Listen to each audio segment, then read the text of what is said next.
It is 4 p.m. We're bringing developing news. And the stories behind the headlines. This is Storycon. I'm Regina Lay. I'm Ed Lingao. Some stories for watching this Thursday, July 3. Man Atong Ang and actress Gretchen Barreto are now officially considered suspects in the case of the missing Sabungeros.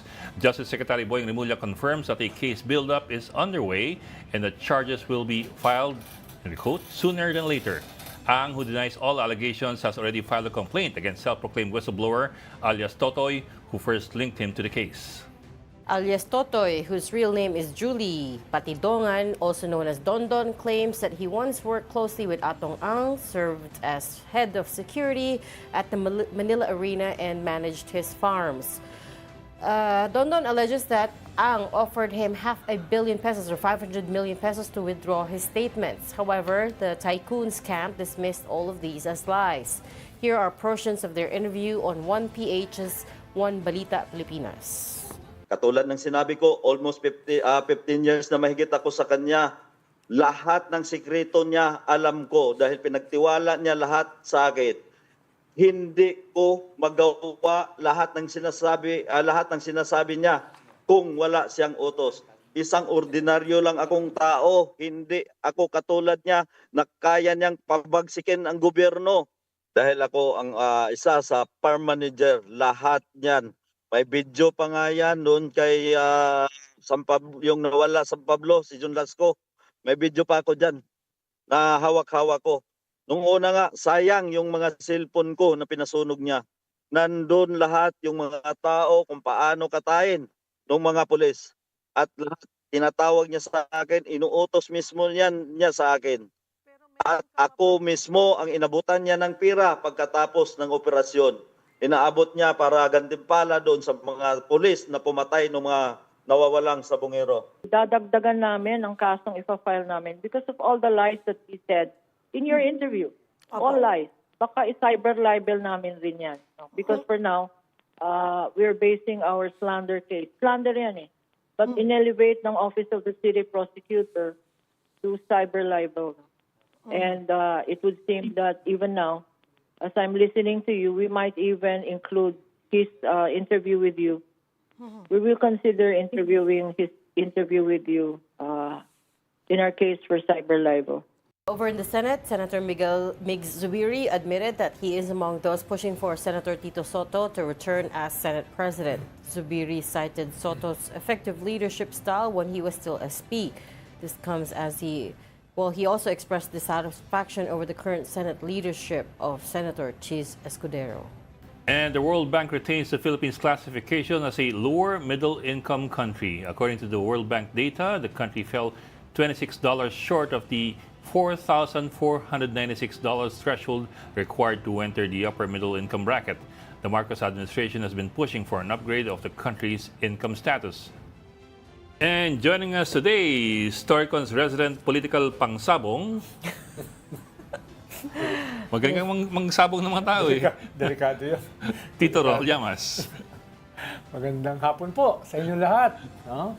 Bagong title, di ba? Oh. Nice. Parang may preview of our top stories, ha? Ang daming kaso ngayon doon eh. And from the Philippine Star, Editor-in-Chief, Ami Pamintuan. Hi, Ami. Hi, happy Thursday, rainy Thursday, walang pasok yung ibang school. Okay, bakit tayo meron? Dahil sa ano? Parati naman meron. Ewan ko ba sa inyo, malakas ba dyan sa inyo? Hindi naman masyado malakas sa amin yung ulan. Kagabi malakas. Ha? Kagabi malakas. Baka may mga lugar na binaha. Pero nagbaha ba? Wala namang baha. Sa Pilipinas naman, sa Manila naman, konting ulan, baha na eh. So, In some areas yata, malakas-lakas yung ulan. Nagbumaha agad. That's why they had to call off. kagabi buhos eh. Nung bumabiyahe ako sa EDSA. Malakas nga kagabi. Dami reklamo, buti nga meron tayong mga instant water reservoir Kaya nga. sa kalsada. Kung meron kang kwan, Attachment. meron kang water impounding, no? Katulad halimbawa sa Japan, sa Singapore, natitipid nila yung mga 70 to 80% ng tubig ulan. May catchment. At nagagawa nilang potable water or pandilig sa agrikultura. At in the process ay nagke-create din ng energy o kuryente. So talagang nare-recycle nila ng Tawag gusto. nila circular economy. Bawas sa baha, dagdag sa tubig, dagdag sa kuryente, no? Sa atin ay puro dagdag lang sa ayuda. Sa atin, it literally goes down the drain.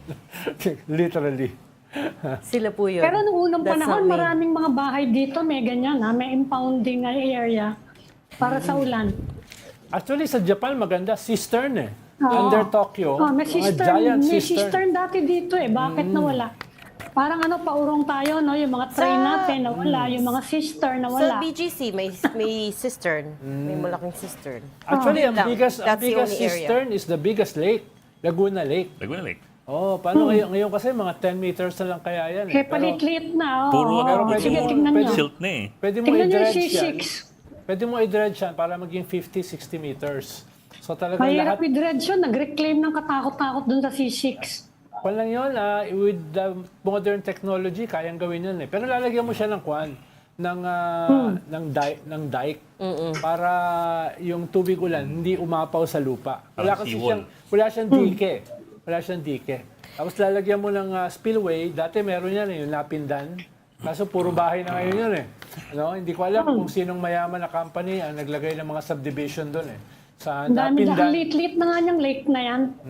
Yung Pwede pa napindan yung spillway yun filtration. eh. Kung mapuno yung Laguna Lake, lalabas yung tubig papuntang West Philippine Sea. Kaso tinayuan na ng mga bahay. No, yung Hindi lang napindan. bahay, lahat-lahat na. Fish pen, Yung dapat nadaan reclamation ng Paranaque, di ba? area. Oh, sino ba nasa Paranaque? Dapat nadaan Paranaque yan eh. Tatagos ng Manila Bay eh. Paranaque yung napindan. Spillway. Okay. Wala na, mahihirapan sila. Let's move on because we have a lot of stories to tackle today. Yeah. Unang-una na yung malaki away between Charlie Atong Ang and alias Totoy, whose real name is Julie Patidongan. Na-interview po natin sa One Balita Pilipinas kanina, and he says he has all the evidence na si Atong ang nagmastermind ng and it's not 30, no, it's 108 na 108, Sabungeros. Yes. And he was specific about the last one. He mentioned kung saan galing at ang circumstances niya and all that. At meron daw siyang video.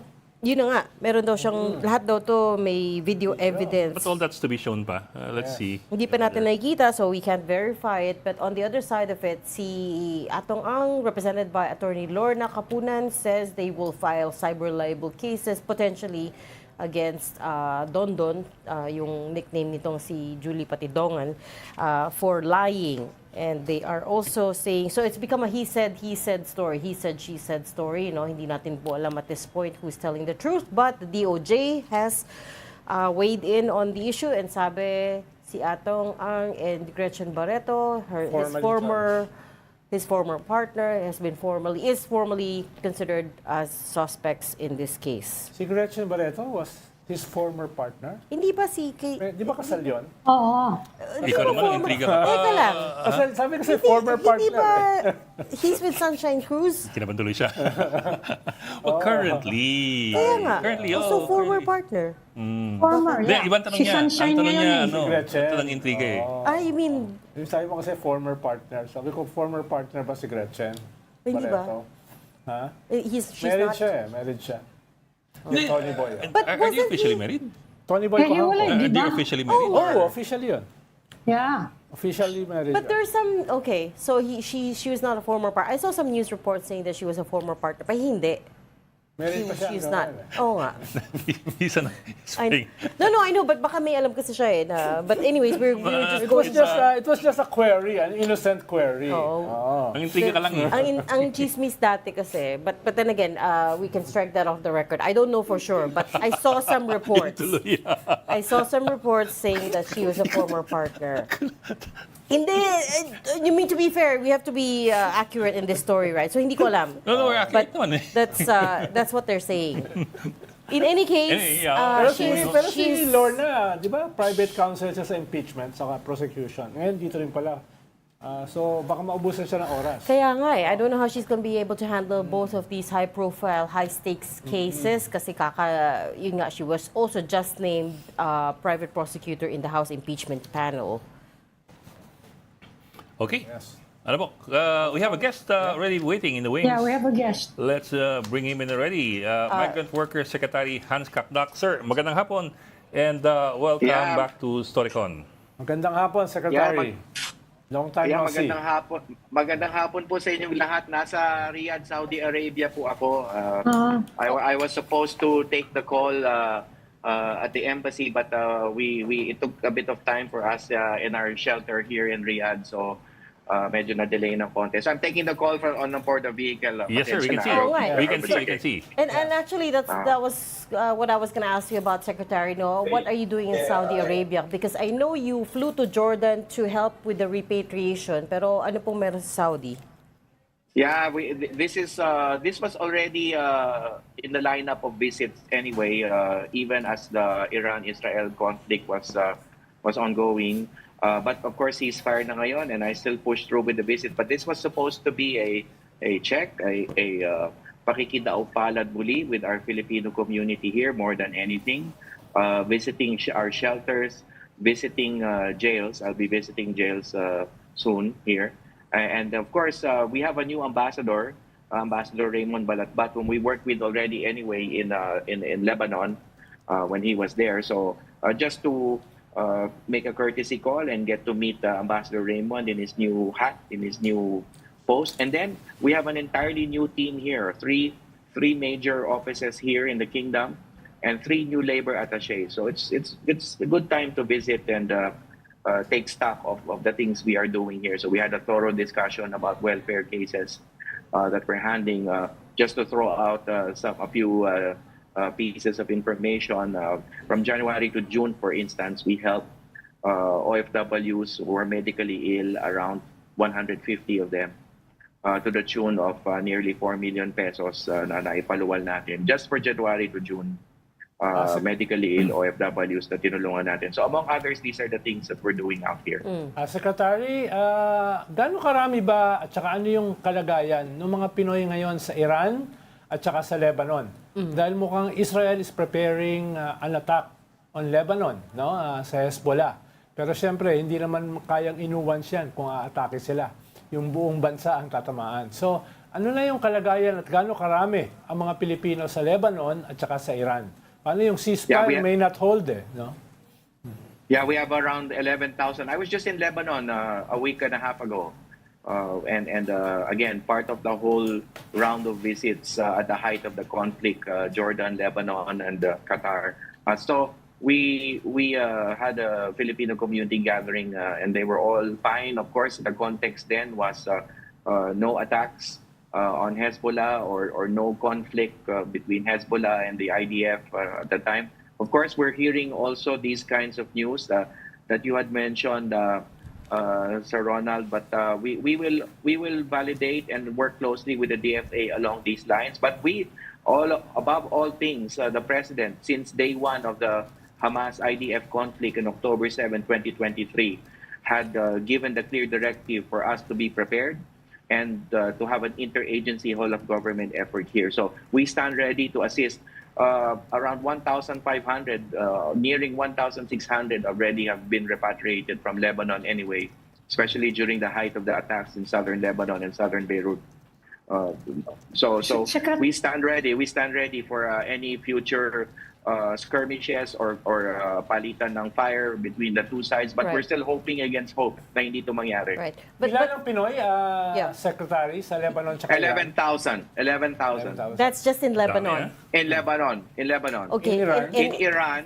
In Iran, we have around less than 100, and around 8 were safely repatriated just a week ago. We're thankful to the DFA, Sec Ricky Manalo, Sec Tess Lazaro, and the effort to bring the repatriates home. I won't give the details as to how they were repatriated for security reasons, but rest assured, we received the 8, and they all safely arrived home, and we have given the necessary post-arrival assistance as directed by the President. Pero Secretary, may isang isla sa Iran na maraming Pinoy yung naghihintay ng mga visa nila sa Middle East. Doon sila pumupunta. Medyo marami-rami yun. Hindi sila OFW sa Iran. Parang naghihintay lang sila. Pinapayagan silang pumasok ng Iran para maghintay ng mga visa nila dyan sa UAE. No? Doon marami yun. Marami Pinoy doon. Maybe you're talking about the southern islands of Iran, Kish, for instance. Yes. Well, meron tayong binabantayan din ng mga OFWs doon, and even to two vessels that had called upon the ports of Kish. So we're Yun, closely Kish. monitoring. There were two ships that we watched in the ports of Bandar Al Abbas a couple of weeks ago, pero nakalayag na. But now there are two ships in Kish that we are monitoring. They are safe. They're just waiting to sail for home. And then of course the Filipinos in Kish, we're also monitoring their situation. Sir, is there any reason to Secretary, be... alam namin na hindi naman tina-target yung Saudi Arabia, no? Pero we have the biggest number of OFWs dyan sa bansa na yan eh. At ang balita namin, even in other countries around the Middle East na hindi pa kasama sa conflict, yung mga Pilipino gusto nang magpa-repatriate. Then, kumusta yung mga Pilipino natin dyan mismo sa Saudi Arabia? Yeah, last night I had a meeting with the Filipino community leaders, the first of three. We're moving on to the eastern side later to meet the Filipinos there, and then over to the western side the next day. So okay naman sila.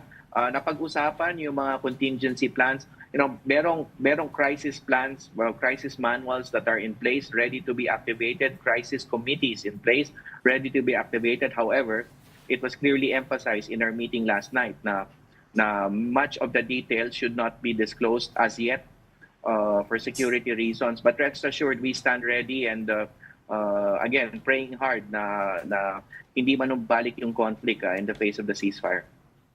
But sir, is there any reason to be concerned of a possible flare-up of another round of violence, especially if Israel discovers na hindi pa completely removed yung enrichment capability ng uranium ng Iran? Well, again, I have heard of that news, but again, subject to validation, and we're working closely with the DFA. We are not the political and security experts in the ground. I have my own views on the matter, but they're irrelevant as compared to the views of our security political experts, DFA and DND. So I will defer to those two agencies, SecIbo and SecTes, Lazaro. But what about those who have already been repatriated? What if they want to come back to their places of work there? Well, what we've done is provide 150,000 pesos upon their return. This is upon the directive of the president to increase the level of our financial assistance. So that's good for around 2 to 6 months salary pantawid, no? So at least for Israel it's 2 months salary, but for Lebanon and Jordan and Palestine, may mga umuwi din kasi from those areas, that's good for 4 to 6 months salary. So they're good for pantawid, and we're providing with DG Kiko Benitez skills development, skills upskilling opportunities for them also in that period of time habang tinatawid sila and habang meron silang period na temporary cessation of their employment. So ganun muna sa ngayon in light of what's going on. But of course, the alert level in Israel has been lowered to alert level 2. So goes the total deployment ban. So we're down to a partial deployment ban, meaning bawal umalis ang newly hired for Israel, pero pwede naman umalik yung mga datihan na pabalik na Israel. Nagbakasyon lang o nag-renew lang ng contract habang nandito sa Pilipinas. Secretary, ilan ba sa Israel yung gusto magpa-repatriate ng mga Pilipino? Dahil last time na nandyan ako, talagang maganda yung kanilang kalagayan dyan eh. Kaya meron mga walang gera, very few ang gustong umalis. And actually, you have said previously that majority don't want to be repatriated, right? Yeah. Yeah. So we got up to around 300 plus 320 requests for repatriation, but that has sort of simmered down in a sense that 76 so far ang napauwi natin. Actually, we're in the middle of receiving another 45. May 31 na nakauwi, 26 plus the 3 from Jordan, 1 from Qatar, 1 from Palestine, and then may 45 na pauwi from Israel in the next 3 days.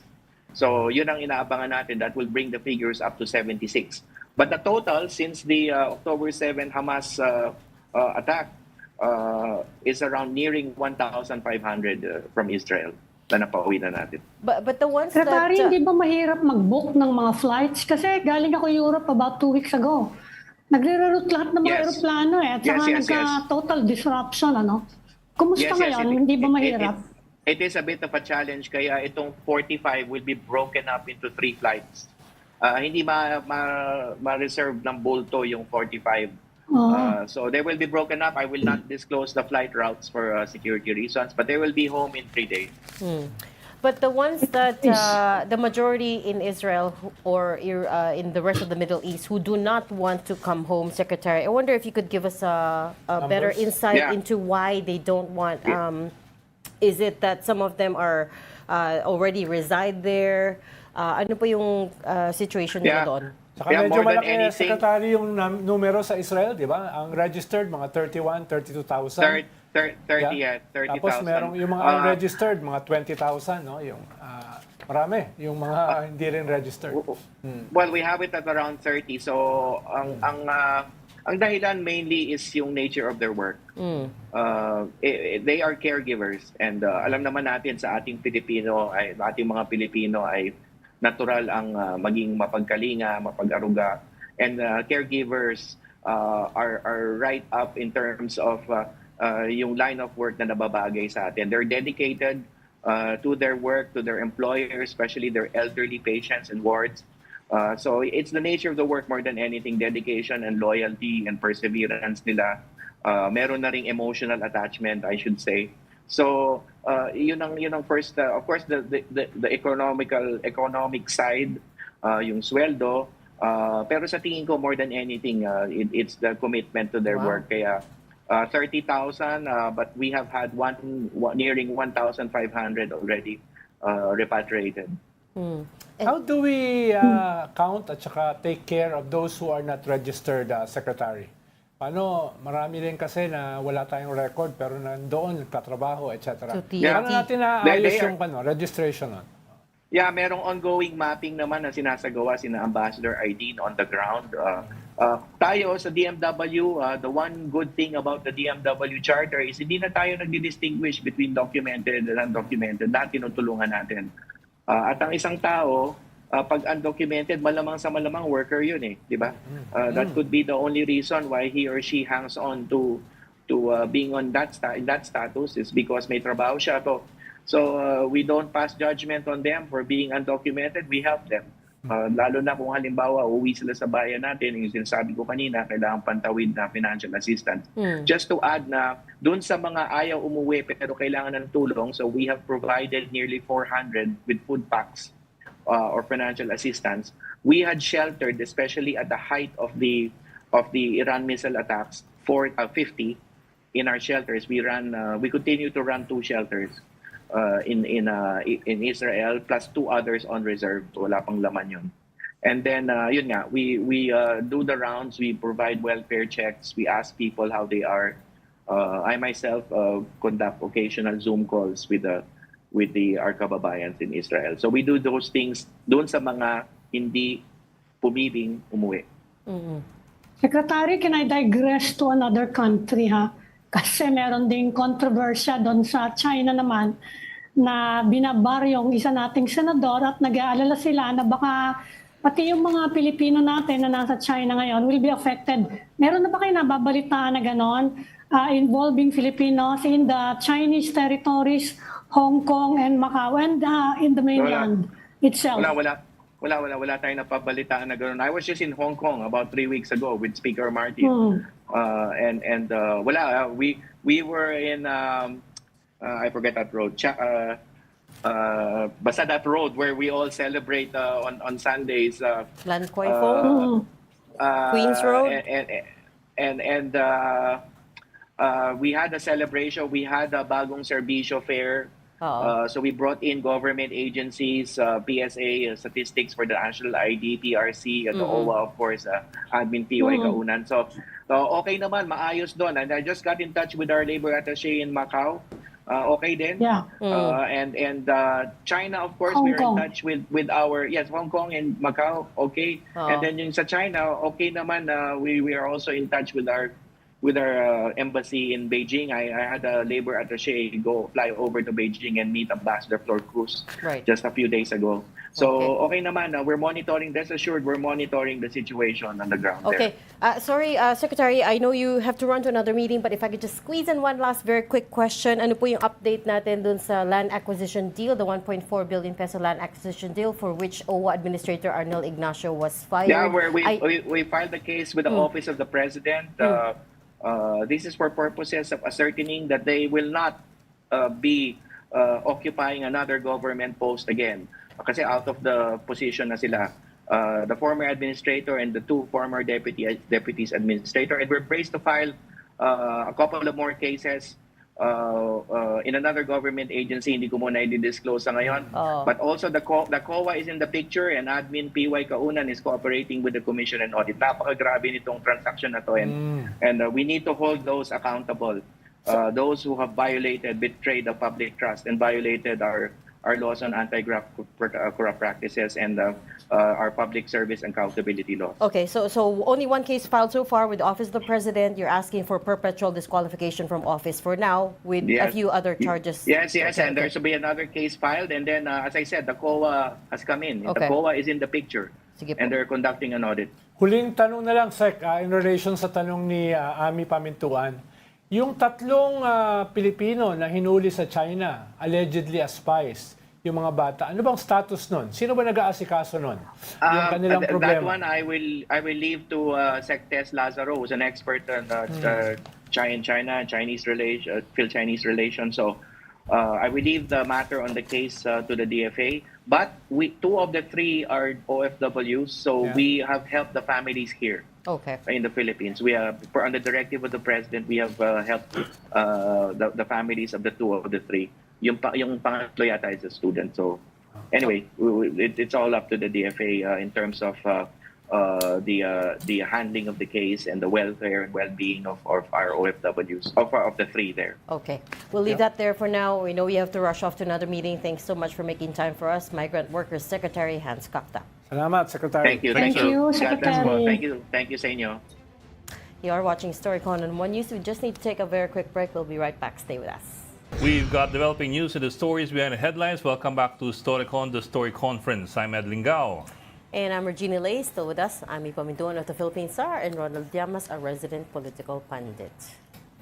Political sabungero. Kasi balik tayo sa Sabungero discussion. Delikado yun. So back to that issue. DOJ, yun yung latest nun eh. DOJ saying that they are doing a case build-up against Atong Ang and Gretchen Barreto. Hindi ko na alam ano yung... May iba ba mga whistleblowers? Maliban So dito far sa... siya pa lang. Sabi ni Atong, hinihingian daw siya ng 300 million yan, niyang witness. Yung usapan talaga in the 100 millions, no? Wala, Million, nakakahilo, no? Hundreds of millions eh. Ganun lang, petty cash lang. Hindi ano eh, hindi 100,000, hindi mo pwedeng ipasa load, yung mga ganun. Ano ba limit ng pasa Kabila load? naman sabi, inoperan daw siya ng 500 million. Di ba? Nakakahilo, Parang ganun lang. no? Nakakahilo eh. Tapos, in the interview, so si Dondon, alias Totoy, interviewed with One Balita Pilipinas, our sister program kanina. Sabi niya, 108 nga yung pinapatay. Tapos may isa pang latest na pinapatay na nagnakaw ng manok dun sa lipa. Salipa. Yun. I shouldn't laugh. Hindi naman siya nakakatawa. Pero napaka-absurd lang ng ano. Antindi, no? Oo, dahil lang sa Konting manok. ano, no? Patay ka na. Oo, and then we're Kasi talking yung mga hundreds yan, of kasi millions. mahal yung mga yan. Pero yung Allegedly, actually, by the yung way. concern ng mga tao, hindi yung manok eh. Ano bang relasyon ni Atong Ang kay Sunshine Cruz? Kinasal ba sila? Ano bang kwan? Hindi ko, wala akong Ano, alam. parang Wala nakita naman ko, yatang pinakakasalan si Atong. Ano ba kayo? parang nakita ko kinasal eh. Pero, Ha? Oh. Saan mo nakita yun? di ba sa public? Baka AI yun. Meron silang kwan.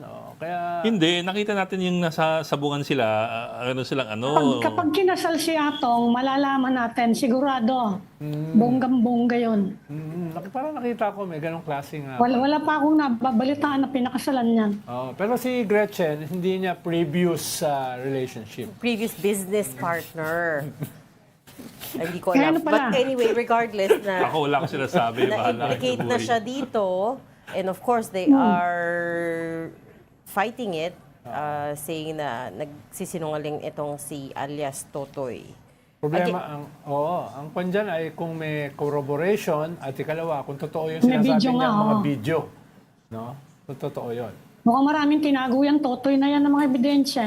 Sabi niya, si Gretchen Barreto is alpha yan. Membro yan ng alpha. Mismo the inner core. Oo, that's what he was saying to Inner Cheryl core Cosim ng isabong. kanina. Pero parang may But binabanggit that pa siyang in itself, mga... ano eh, that in itself is not damning pero eh. ang kwan dyan kasi may binabanggit pa siyang mga politicians. Yun yung medyo exclusive. Pero At saka yung I think sinabi we ni also have to be Boying careful. Remulla, I think we also have to be Di ba careful yung dun sa ano sabi- eh. Yung when these guys talk about isabong, we don't conflate it with yung disappearance ng Sabungeros. Kasi they can be different things altogether. They're not necessarily the same. Yung, pwedeng this guy or that personality could be linked to isabong, not necessarily to the disappearances. Oo. Pero yung isabong kasi, yung pinaka-lucrative, pinakamalaking company ni Atong Ang. At mukhang yung sinasabi ay itong mga allegedly pinatay ay nakipag-compete, hinak yung system nila para magtayo ng sariling isabong. Kaya hindi mo siya totally mahiwalay. Yun yung, at least ayon sa testimony nitong Oh, pero formal ba yung kaso na final kay Gretchen Barreto? Wait, just to come back to isabong, remember nag-proliferate yan in the time of the Duterte administration, Yes. but technically suspended na. Suspended siya. Supposedly, ang lahat ng isabong operations, President Marcos suspended isabong in 2022. Yeah. Was it 2022, 2023? But Nung basta nung naging presidente siya. suspended na siya, technically. Pero yun nga, it really proliferated. kaya lang pag tinignan nyo ang mga cellphone yun, dami-dami advertisement dyan, ha? Ng Yes. isabong. So, related to Ewan ko lang that, kung kaninong kumpanya yon. Hindi natin alam kung kanino. related to that, naglabas ng circular ang BSP, the Bangko Sentral today, saying they are issuing a circular to protect users from all of these online gambling platforms. Ang dami ng ginawang mga kwan dyan eh. it's- Mga security precautions, di ba? Yung, Andito. yung Yeah. law sa mga SIM card, etc. etc. Pero Hindi ganun naman pa yun rin. specifically for online gambling. That's Hindi, for hindi. Ibig sabihin scams. yung mga scams. No? Yung mga scams. Pero patuloy pa rin eh. Hindi mo Well, ba kayo matanggal, patuloy ha? pa rin eh. The issue- Subukan yung tanggalin yung mga advertisement sa cellphone nyo. Oo. Casino gambling. Sige, subukan nyo. Well, the issue Hindi right nyo matatanggal. now, kaya nga, Pagkatanggal mo, balik kagad siya. the issue right now is that it's Bakit too siya may ganun? easy. Nakula. At saka scams. Patuloy pumapasok sa cellphone. Kaya, Yeah. ano ba, Bakit kayo may ganun? ano ba yung ginawa, nilang mga Pagtanggal putan mo, balik siya. Pagtanggal mo, balik siya. Sa email, sa mga apps. Pagtanggal mo, balik siya. Because it's big money, right? Ano yun eh, it's a volume business, right? So yung mga, yan yung mga... may mga kilala nga magbebet, ako. Mga 50 kilala pesos, ako. 100 pesos. Hindi, may kilala ako, mga professors, mga entrepreneurs, na-i-scam So sila. popular, At hindi kasi barya. mabilis eh. Hindi barya, na-i-scam ng 500,000, 1.5 billion. Yun ang naniniwala sila. No? Hindi, we're talking about two different things. We're talking about online gambling. Ikaw naman, you're talking about Online scams. gambling. Paano? Usually, isang company yan eh. Yung gumagawa niyan. Yung gumagawa ng scam, sila rin ang gumagawa ng online gambling. Not Hindi- necessarily. Hindi yan hiwalay. Not necessarily. Oo. Kunyari, DigiPlus or Bingo Plus, these are legitimate businesses. Pero the problem right now is it's too easy to access. Pumunta ka lang sa website, magka-cash in ka through the e-wallets, tapos Saka ayun na. mabilis eh. Pwede Mabilis ka ka na manalo. maglaro. Pero yan ang Correct. problema mo sa mga legitimate. Sabi rin kasi ng PAGCOR noon, merong legitimate na mga pogos at may illegitimate. Eh, lahat naman yun, sindikato eh. No? It's one Eh, syndicate kaya bigla eh. akong pinasara ngayon. O isang sindikato siya Yes. eh. So kita mo, well, the issue is, pinasara mo nga yung Pogo, but the ones that are targeting local players, yun yung nagpo-proliferate ngayon. Right? So, okay. nag-shift And sila. remember, Pogos are catered to only Chinese gamblers in China. Ito naman, they're targeting local audiences. So, technically, we should be stricter on them than Pogos, di ba? Halimbawa, yung ni-raid na pogo dati sa Clark, bahagi ng pogo are scams. Bahagi ng pogo are talagang direct pogo. Pero Halo-halo siya. nagda-diversify sila. Kaya ang daming cellphones na kuha. Oo, nagda-diversify sila into other lucrative na Eh, IT. billion nga daw ang kinikita eh. Billion. Kaya Yung- remember, yung sabi nga ni 1,000 Boying Indonesians Remulla, na nahuli. niimbestigahan Sa daw Clark. niya, di ba? Hindi sila pogo, scams sila. Niimbestigahan niya na kahit Supreme Court na bibili. Di ba? Although walang pinangalanan si Boying, sabi niya, yan daw mastermind niyang kidnapping ng Sabong, balita niya, can even buy the Supreme Court justices. Di natin alam kung ano nangyari. Sabi niya makikipag-usap siya sa Supreme Court about it, di ba? Well, you know, if Siguro you believe kumustahin these natin kung ano allegations nangyari. na may ₱500 million bribe attempt, may ₱300 million bribe attempt, Yes. it's not that far. Maniniwala ka. perfect. Bakit wala nagbabribe sa atin ng ganyan, ha? Oo. Ewan ko sa inyo, ba't kayo na-spam ng mga ganyang ano? Ako, spam mga prayers eh. Kilala nila. Know your customer, di ba? Ikaw ba, Reg, KYC. na-scam ka na? Secret. Na-scam ka ba, Reg? Ay, hindi pa ako nasa-scam. Thank you very much. Okay. I look like I was Ako born na-scam na ako yesterday? ng pet scam. Si Ami, hindi mali. Teka lang. Ako na pet scam ako. Teka lang. So anyways, to close that discussion off, yung BSP nga issued a memo today saying that they are going to draft a circular soon. Right now, they're just collaborating with the other players, mga e-wallets, yung mga online gaming companies, to try to come up with a framework for this to make it more difficult to regulate the online gambling para naman Good for the luck on that. protection. And then also meron tayong phone-in feedback from one of our co-anchors, si Sean Yao. Sabi niya, Ronald, hindi daw married si Tony Boy and Gretchen Barreto.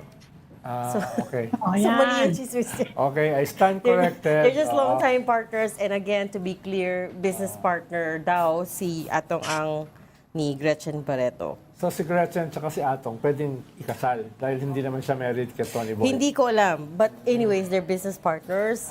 And anyways, all we know for sure at this point is that the DOJ is looking to build a case against them. Ang saya over pala itong maging missing business The Sabungeros. two of them.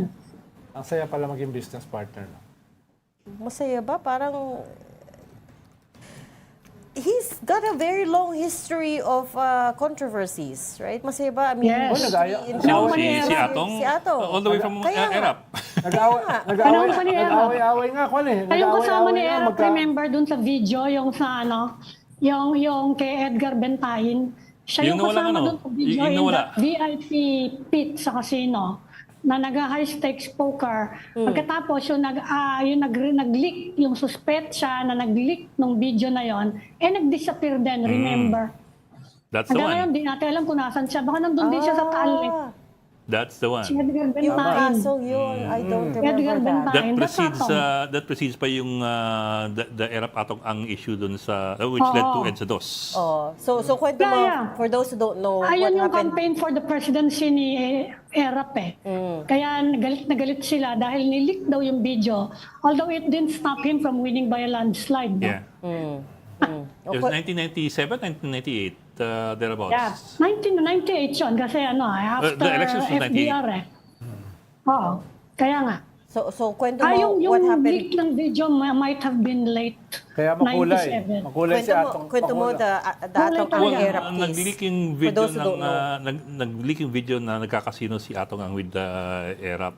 Ano, card game With ba? Erap. Card game ba? In the VIP pit of a casino.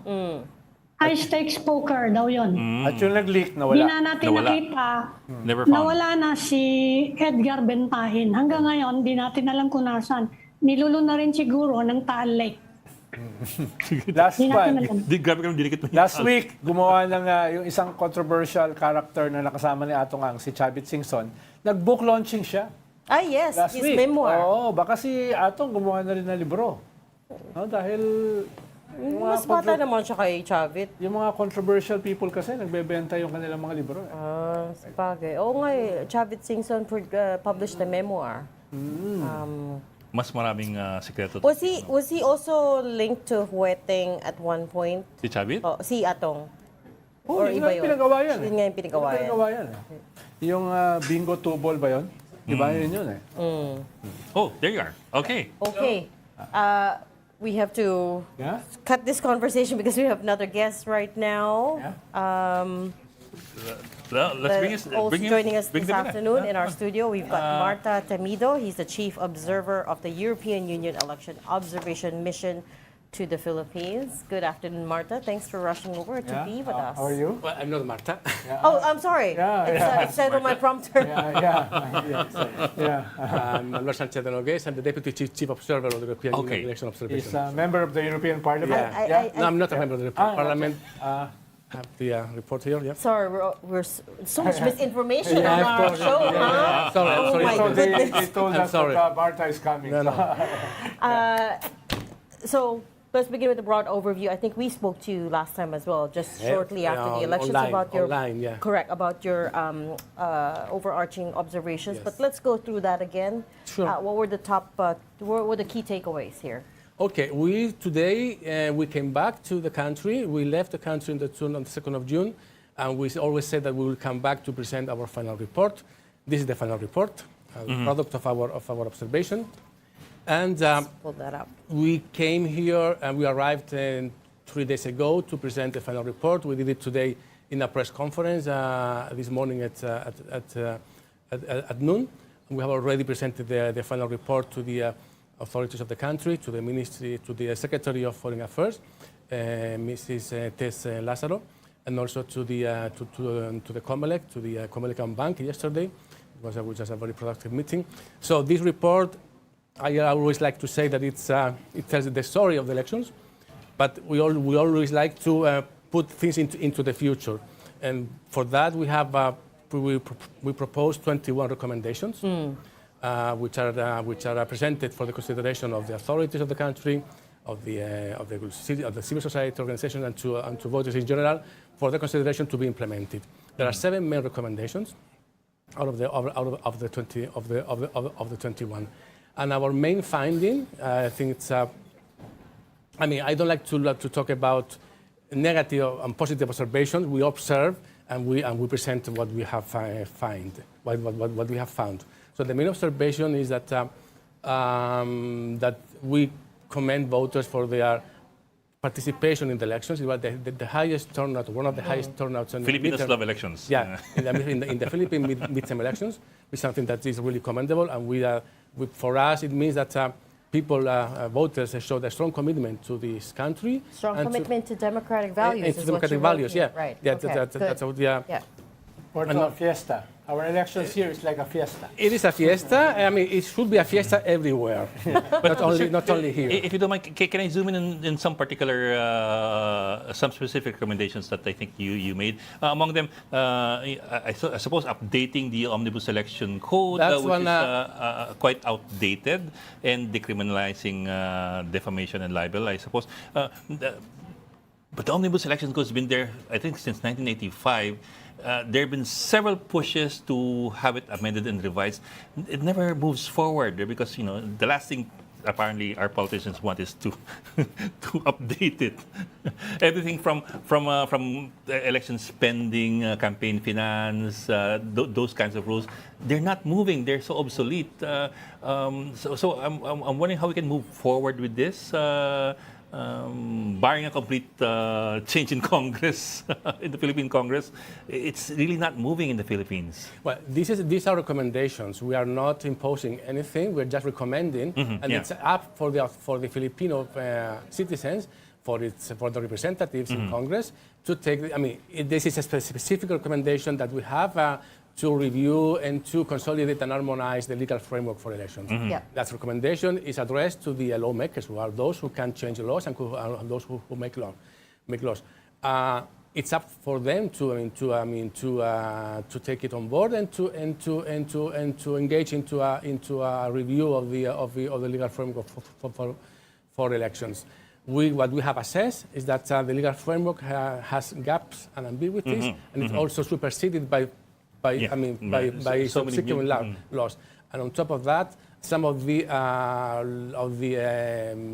provisions in the law that are outdated or are superseded are still in the law. So that creates confusion, because I mean you're never sure which article is applicable or not. And wider latitude for regulatory bodies to be subjective in decision making. Well, that's your assessment. It's not our assessment. We're not going into that into those which can be a subjective assessment. But what we are saying that the law should be harmonized of the legal framework, because it's a number of laws. It's not only one single law. Should be harmonized and consolidated. And then it's up to the representatives of the Filipino citizens to take it on board and to assess determine the extent of that review, or maybe they don't deem it's necessary. It's up to them. Right. Mr. Sanchez, our Commission on Elections has recommended many reforms in the electoral system. Did you consult with them or did you talk with them? And what do you think of some of those recommendations? They have specific recommendations on campaign finance, for example. Have you talked to them, and what do you think of their proposals? We have talked several times with COMELEC, with the Commissioners and Bank, and with the chair, George Garcia. We have also assessed that there are some shortcomings in the law that include campaign finance, includes also party regulation, includes also the existence of political dynasties, and it's also a provision in the Constitution to say that that should be addressed, and has not been addressed for almost 40 years. So yes, we've been in touch. We've been in contact with. We had several meetings with COMELEC, and they also raised those issues on the shortcomings of the law. Yes. So do you honestly believe that your proposals can be accepted or accommodated within the present political system, or should it entail a different political system? My question is based that European system is different from the Philippine system, and a lot of the problems here is connected not to policies or laws, but on the system itself. Yeah. No, we don't go that far because it's not in our mandate to change things. In our mandate is to recommend based on our assessment of the elections, to propose recommendations that can improve electoral processes. that's my question. Yeah. Are those recommendations within the present system, or in a system which is different? What do you mean by system?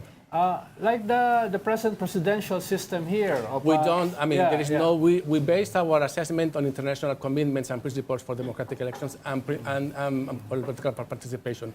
And there is no, one system is better than another.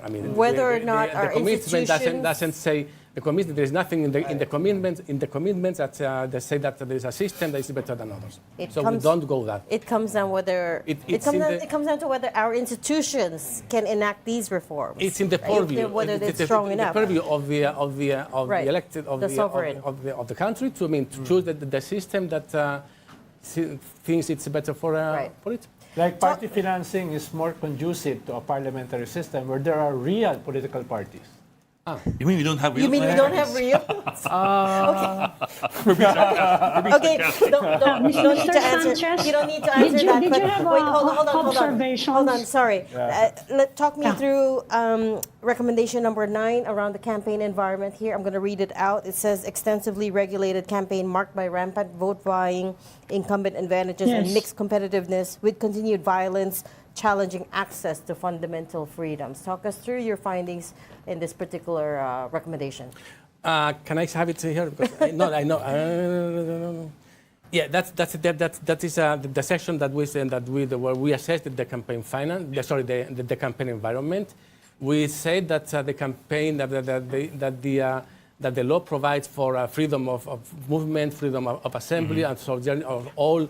All freedoms related to campaigning were respected. We also mentioned that there are several issues with electoral violence. Yeah. That is something that everybody says that there was less violence than in previous elections or in other elections. But for us, one person killed. It's one too many. It's one too many, or one incident is one too many. So I think we need to be very strong on that, and then condemn and to also mention that these things happen. Vote buying. we have documented several instances of vote buying. We say that vote buying is widespread. And also we have made a recommendation that we believe can address that I mean, partially can address the issue of vote buying, which is, I mean, ensuring that that people, the voters, vote in secrecy. That the secrecy of the vote, which is a fundamental right for all voters, is enforced and ensured by the electoral institutions. And something that Can you cite more specific cases of vote buying without naming names or naming places? I mean, it's in the report. We have documented several instances. You have to understand that when we were observing, we were identified as observers. So therefore, Yes. If someone was buying votes, they will not do it in front of us. But we received credible reports from many areas where these things happen. Also, that was a kind of competition between candidates and parties, to attract to draw the attention of voters by providing some funds to them. Yeah. And in the report does cite that COMELEC itself launched over 800 investigations and issued over 200 show cause orders on grounds of vote buying and partisan distribution of ayuda. So these are just the ones that they are aware of. But what was COMELEC's reaction to this when you presented your findings? We have also assessed that COMELEC took a tough stance against vote buying by issuing resolutions and by having this contra task force that was also in place to fight against vote buying. But vote buying roots has no only political or electoral implication or reasons. It has social-economical reasons. So therefore, that people that is in need sells what they have, and they have their vote. Yeah. And therefore, people sell their votes, and because there is someone who's also willing to pay for that. So it's something that cannot only be addressed or tackled through electoral means or through a punitive system. It's a systemic issue that needs to be changed. I mean, through a change in the minds of the people or change in the society, and that goes beyond our mandate. We're a work in progress. What can we say? We have run out of time, unfortunately, so we'll leave the conversation there. Thank you so much for coming all the way here to talk us through the EU Election Observation Mission final report for the Philippines. That's can people get a hold of this? You can download it online. It's online. It's not now. You can everybody can download it. What's online. the website? The website euom.eu. And euomphilippines.eu. Okay, They can be downloaded. So anyone can download this if you want to try to understand. And also you can also find it in our social media channels and on X, Instagram, and Facebook. Okay, perfect. So anyone can download the Philippines report on the EU observation mission for the midterm elections. You have an assembly tomorrow. No. I thought That was morning. Manuel Sanchez de Nogues, Deputy Chief of the European Union Election Observation Mission to the Philippines. Thanks for your time Thank today. you very much. Thank you for having me sir. here. Thank you for coming over. Thank you. Thank you. Okay, that's all the time we have for today. Thanks for joining Storycon. I'm Ipamidun, Editor-in-Chief of the Philippine Star. Ronald Llamas, a resident political pundit. Join us again tomorrow, 4 p.m. for Storycon. Again, I'm Regina Lay. I'm Ed Lingao. We are One News, all sides, all the time.